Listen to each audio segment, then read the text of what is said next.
So Brielle and I pulled into Smoothie King this morning. There was a gentleman who came up behind our truck and he said, "I'm fucking starving.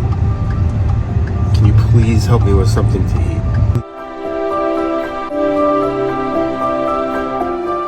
And when people ask for something to eat, I want to always make sure that they have something to eat. Starvation's very real. A lot of people go based off of a standard of skepticism when it comes to people asking for money. Usually when someone who's homeless asks you for money, our first thought is, what are they going to do with that money? They're going to buy drugs. They're going to buy alcohol, booze, something that isn't good for them. What are we giving our money to? A lot of people just want something to eat. When they make that a direct thing, I listen to it. Yeah, of course, I'll get you something to eat.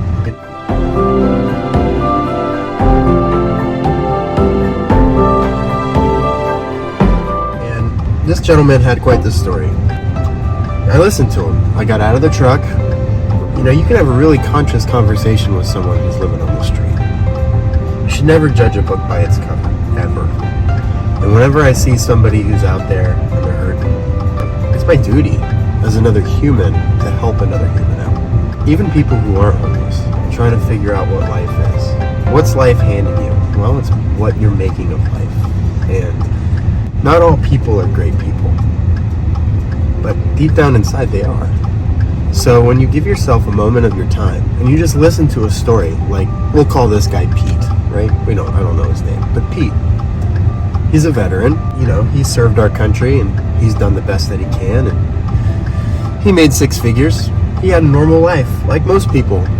Things can change in an instant, depending on the choices that you make in life. The black sheep of the family now, because he has this one little criminal charge. Enough to flip his world upside down, eliminate his job position, cut away $100,000 salary per year, take away his car, everything, flip him, put him on the street, right? Served our country, did the best he could. Now he's asking for little things like something to eat.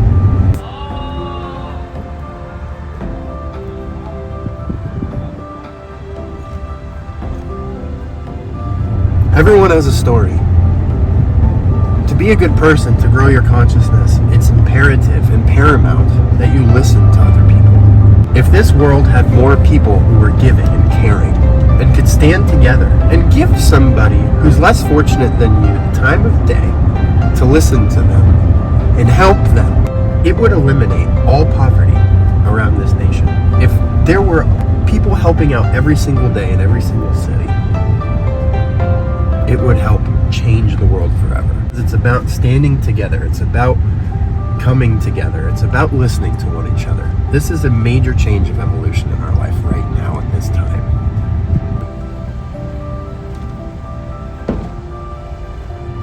Next time you see somebody who's less fortunate than you, stop and think. Don't just drive away. Don't feel scared and intimidated. They're not going to pop out and oogie boogie you. That's all stereotyped from movies and pictures and things. There's lies, mass media, all this propaganda, all this crap. Don't look at that.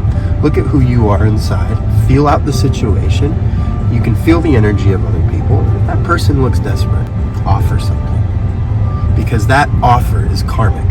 And it's going to come back around tenfold for you. And something wonderful is going to happen to you that day. Doesn't matter what it is. You know what it is for me right now, I feel, is the peace that I have in my heart for helping one person. Because energetically, that helped a majority of things in my life. So make a better choice. Sit down, relax. Next time you see someone who asks for a little bit of money, and feel it. And say, you know what, maybe I want to do something good for someone today. Because when I do something good for someone else, I'm doing something good for myself.